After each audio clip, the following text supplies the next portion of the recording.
Coba dibayangin ini. Menurut WHO, Organisasi Kesehatan Dunia, ada lebih dari 1 miliar orang di dunia ini, itu sekitar 15% dari total populasi loh, yang merupakan penyandang disabilitas. Angka yang besar sekali. Besar sekali. Dan mayoritas dari mereka itu tinggal di negara-negara miskin, yang seringkali juga terdampak konflik, kemiskinan, dan kekerasan. Nah, hari ini kita mau coba lihat lebih jauh dari sekedar statistik. Kita akan coba bongkar cara pandang kita soal disabilitas berdasarkan buku Disability Studies dari Dan Goodley. Betul sekali. Dan ini langsung membawa kita ke pertanyaan intinya ya. Pertanyaan yang jadi pemandu seluruh pembahasan kita nanti. Apa itu? Sebetulnya, disabilitas itu sesuatu yang melekat di tubuh seseorang atau sesuatu yang diciptakan oleh masyarakat. Wow. Nah, ini pergeseran yang fundamental. Dari yang tadinya dianggap tragedi pribadi jadi sebuah isu sosial, bahkan politik. Oke. Mari kita mulai dari situ. Kita bedah dari cara pandang yang lama dulu ya, yang mungkin masih banyak dari kita yang familiar. Pandangan yang bilang kalau masalahnya ya ada di orangnya itu sendiri. Betul. Dari sumber kita katanya ada 2 model utama di sini kan? Benar, yang paling tua itu namanya model moral. Model moral. Ini pandangan dari zaman dulu banget. Disabilitas itu dilihat sebagai ya semacam dosa, hukuman, atau ujian dari Tuhan. Wah. Atau bahkan dianggap sebagai cerminan kedagalan moral dari keluarganya. Berat sekali ya dampaknya kalau gitu? Sangat berat. Implikasinya itu rasa malu yang luar biasa. Individu dan keluarganya jadi merasa harus menyembunyikan kondisi itu, merasa bersalah, seolah-olah itu aib. Jadi bebannya bukan cuma fisik, tapi juga mental dan sosial. Tepat, beban yang luar biasa. Lalu seiring waktu, ilmu pengetahuan kan makin maju. Pandangannya berubah kan? Betul, masuklah kita ke model medis. Ini muncul sekitar pertengahan abad ke-19. Di sini, konsep dosa diganti jadi penyakit. Oke. Disabilitas dianggap sebagai sebuah cacat biologis. Sebuah kelainan atau patologi yang harus diperbaiki, disembuhkan atau diobati oleh dokter dan para ahli. Jadi fokusnya adalah menormalkan orang tersebut. Tepat, kata kuncinya itu menormalkan.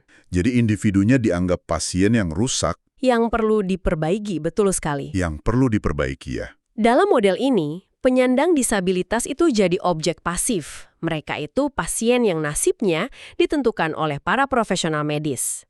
Tujuannya cuma satu, gimana caranya biar mereka jadi normal. Oke, jadi entah itu dianggap dosa atau penyakit, ujung-ujungnya sama ya. Yang salah itu ya orangnya. Betul. Pandangannya jadi kasihan, jadi objek amal. Dan di sumber kita, penulisnya kan menyinggung soal sampul buku ini, Patung Charity karya Damien Hirst. Itu contoh yang pas banget ya. Persis. Seorang anak kecil dengan penyangga kaki bawa kotak sumbangan. Simbol dari cara kita diajarkan untuk mengasihani mereka yang kurang beruntung. Persis. Kedua model itu, baik moral maupun medis, menempatkan individu sebagai masalah yang harus diselesaikan. Dan pandangan inilah yang coba didobrak total oleh Disability Studies. Nah, ini dia bagian yang paling menarik. Katanya ada lompatan konseptual yang mengubah segalanya. Seperti apa sih lompatan itu?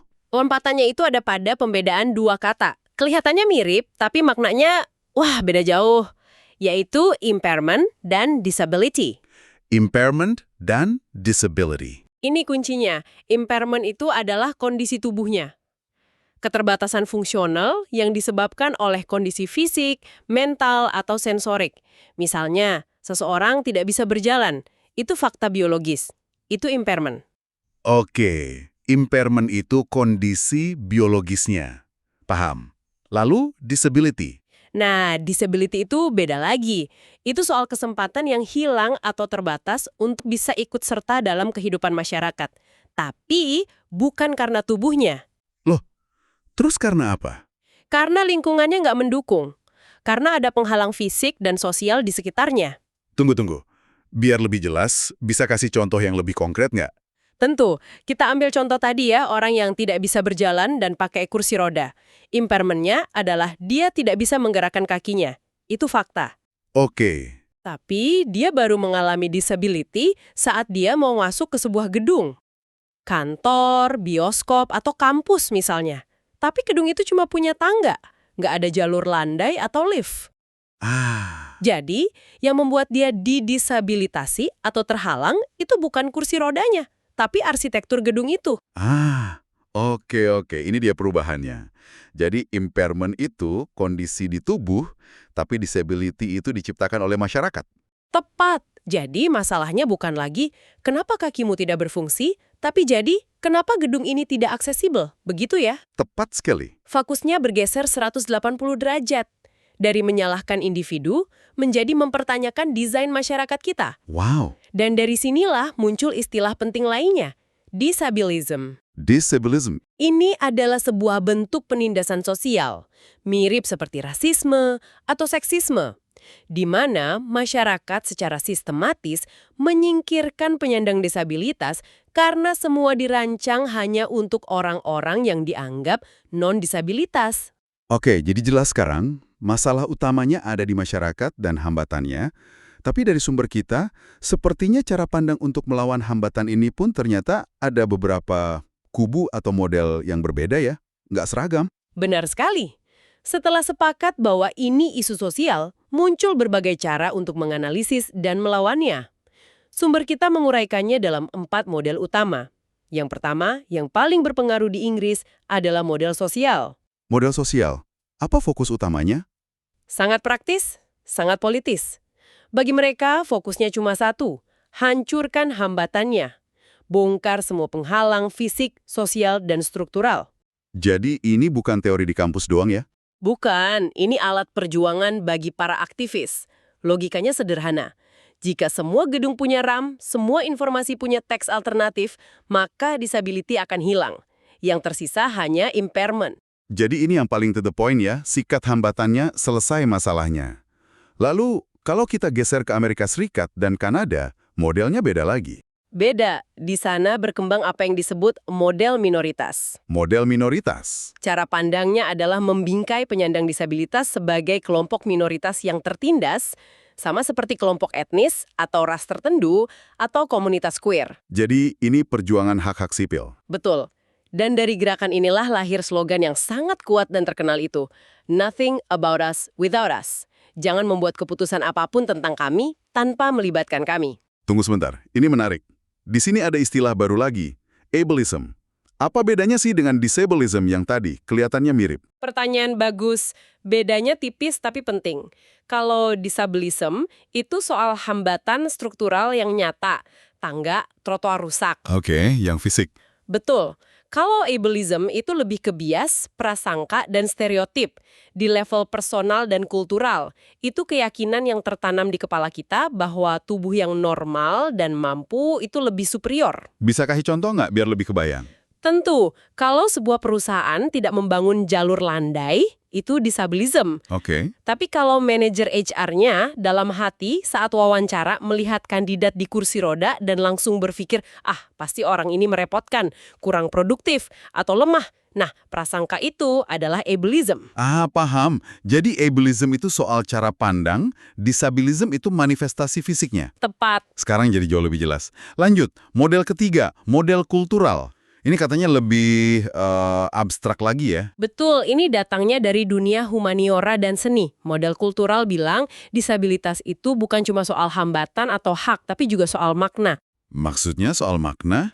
Model ini bertanya bagaimana sih disabilitas digambarkan di film, novel, dan budaya populer. Dan jawabannya, seringkali tidak bagus. Oh ya? Ada konsep namanya naratif protesis. Apa itu? Semacam penopang narasi. Artinya, disabilitas sering dipakai sebagai jalan pintas oleh penulis atau sutradara untuk menandakan sesuatu tentang karakter. Contohnya? Mau bikin karakter penjahat yang menyeramkan, beri dia bekas luka di wajah, atau buat dia pakai penutup mata seperti Kapten Hook. Benar juga. Mau bikin karakter yang tragis dan menyedihkan, buat dia sakit-sakitan atau lumpuh. Disabilitas hanya jadi alat untuk cerita orang lain. Wah, iya ya baru kepikiran. Jadi disabilitas sering jadi alat di cerita biar gampang nunjukin karakter jahat atau sedih. Betul. Atau kadang dalam bentuk inspirasi. Misalnya, video viral tentang seseorang dengan disabilitas melakukan hal biasa seperti belanja, lalu diberi narasi musik yang sedih dan disebut menginspirasi. Oh, itu sering banget lihat yang seperti itu. Nah, itu juga bentuk naratif protesis. Pengalaman mereka diubah jadi pelajaran moral bagi orang non-disabilitas. Model kultural ini juga mengajukan ide yang paling radikal, menginginkan disabilitas atau desiring disability. Wow, menginginkan disabilitas. Bukan berarti menginginkan penderitaan ya, tapi melihat disabilitas sebagai sebuah identitas budaya yang positif, sebuah cara pandang unik yang justru bisa membongkar betapa kakunya standar normal di masyarakat kita. Oke, yang terakhir ada model relasional dari negara-negara Nordik. Apalagi bedanya? Model ini lebih pragmatis. Mereka melihat disabilitas sebagai ketidakcocokan atau mismatch antara seseorang dengan lingkungannya. Ketidakcocokan. Jadi sifatnya sangat situasional. Seseorang bisa saja mengalami disabilitas di satu konteks, misalnya di kantor yang bising bagi orang dengan sensitivitas suara, tapi tidak di konteks lain seperti saat bekerja dari rumah. Model ini juga yang banyak diadopsi oleh WHO. Oke, 4 model yang semuanya melihat disabilitas sebagai isu sosial, tapi dengan penekanan yang beda-beda. Tapi sebentar, kalau kita fokus terus-menerus pada masyarakat, pada hambatan sosial, apa kita nggak jadi seperti meremehkan pengalaman fisiknya? Maksud saya, kalau seseorang hidup dengan rasa sakit kronis setiap hari, menghilangkan semua tangga di dunia kan tidak akan serta-merta membuat rasa sakitnya hilang. Itu kritik yang sangat penting dan sering muncul. Untuk menjawabnya, mereka memperkenalkan konsep efek impairment atau impairment effects. Efek impairment. Idenya adalah mengakui bahwa realitas tubuh, impairment, itu nyata. Dan seringkali pengalaman impairment dan disablism itu tumpang tindih dan saling memperburuk. Saling memperburuk. Maksudnya gimana? Misalnya, rasa sakit kronis itu adalah bagian dari impairment. Itu nyata dan menyakitkan. Tapi rasa sakit itu bisa jadi 10 kali lebih buruk karena disablism. Oke. Bayangkan Anda harus pergi ke dokter, tapi harus menunggu berjam-jam di halte yang tidak ada tempat duduknya, lalu naik bis yang penuh sesak dan tidak aksesibel. Iya. Kelelahan dan stres karena hambatan sosial itu membuat rasa sakit fisik Anda jadi semakin parah. Jadi, ini adalah cara untuk mengakui realitas tubuh tanpa kembali ke model medis yang menyalahkan individu. Oke, itu masuk akal. Tubuh dan lingkungan saling mempengaruhi. Lalu, bagaimana kalau isunya lebih kompleks lagi? Identitas seseorang kan bukan cuma disabilitas. Tentu. Bagaimana kalau dia seorang perempuan, dari etnis minoritas, kelas ekonomi bawah, dan juga penyandang disabilitas? Pengalamannya pasti berlapis-lapis. Tepat sekali. Disinilah konsep intersectionality atau irisan identitas jadi sangat penting. Disabilitas tidak pernah berdiri sendiri. Dan untuk mengikat semua ini, sumber kita mengenalkan satu konsep payung yang sangat kuat. Kewajiban untuk berbadan sehat atau compulsory able-bodiedness. Kewajiban untuk berbadan sehat? Konsep ini meminjam ide dari feminisme tentang kewajiban untuk menjadi heteroseksual. Idenya adalah ada sebuah sistem tekanan sosial yang memaksa semua orang untuk patuh pada satu standar ideal. Standar ideal seperti apa? Tubuh yang mampu, produktif, mandiri, dan tidak merepotkan. Sistem ini tidak hanya menindas penyandang disabilitas, tapi juga sangat terkait dengan sistem lain yang menekan orang untuk misalnya menjadi heteroseksual, berkulit putih, dan dari kelas menengah ke atas. Jadi ini seperti ada satu cetakan manusia ideal yang sangat sempit, dan siapapun yang tidak masuk ke dalam cetakan itu, dengan cara apapun, akan dihukum atau dipinggirkan oleh sistem. Persis. Pada akhirnya, semua ini adalah tentang mempertahankan sebuah norma yang sangat spesifik dan sempit tentang bagaimana manusia seharusnya. Dan siapapun yang menyimpang dari norma itu akan merasakan tekanannya. Gila ya, perjalanan kita jauh sekali. Kita mulai dari melihat disabilitas sebagai tragedi pribadi, kutukan, atau penyakit.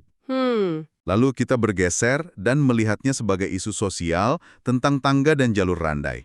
Dan akhirnya kita sampai pada pemahaman bahwa ini adalah isu politik, perjuangan hak-hak sipil, sebuah identitas budaya, bahkan sebuah lensa kritis untuk membongkar asumsi paling dasar di masyarakat kita tentang apa artinya menjadi normal. Dan pemahaman ini membawa kita pada satu pemikiran terakhir untuk direnungkan.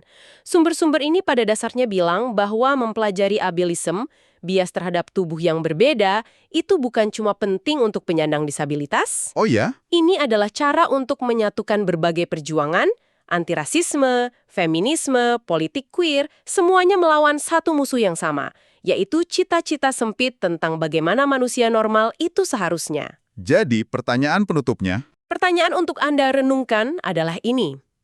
Di dalam masyarakat yang begitu terobsesi dengan standar kemampuan yang sempurna, standar yang sebenarnya tidak mungkin bisa dicapai oleh siapapun, selamanya, siapa di antara kita yang sesungguhnya tidak dengan satu atau lain cara didisabilitasi olehnya?